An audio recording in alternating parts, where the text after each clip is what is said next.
तो प्रियजनों प्रणाम। इस दुनिया में आने के बाद इंसान को किसी चीज़ का अगर सबसे बड़ा डर लगता हो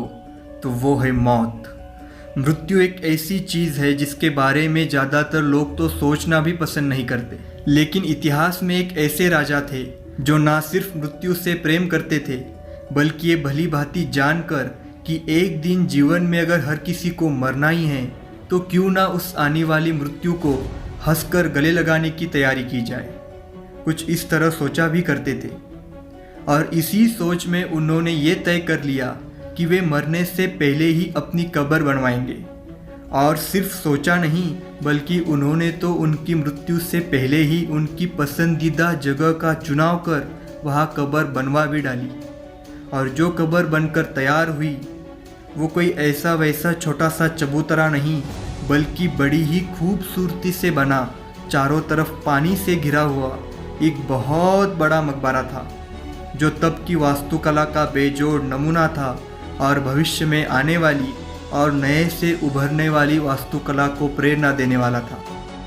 इतनी भव्य इमारत देखकर हमें बादशाह का वास्तुकला के प्रति प्रेम प्रतीत होता है, और ना सिर्फ वास्तुकला के प्रति बल्कि उसी के साथ साथ उनकी जीवन के बारे में सोच और मृत्यु को हंसकर गले लगाने की चाहत भी प्रतीत होती है।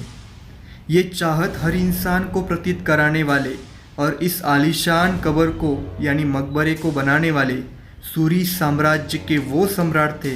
जिन्होंने खुद ही सूरी साम्राज्य की नींव रखी थी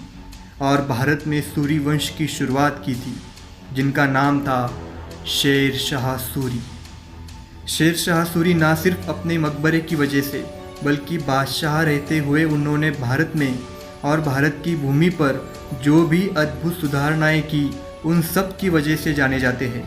लेकिन यहाँ सिर्फ इस मकबरे के बारे में बताने की वजह यह है कि ये मकबरा वास्तुकला के अलावा अब के आधुनिक जीवन के और आने वाले भविष्य के इंसान को मृत्यु से रूबरू कराते हुए हर एक को ये सिखाने की कोशिश करेगा कि मृत्यु से डरना नहीं है बल्कि जीवन का ही एक हिस्सा समझ अंतिम सत्य के स्वरूप उसे स्वीकार करना है।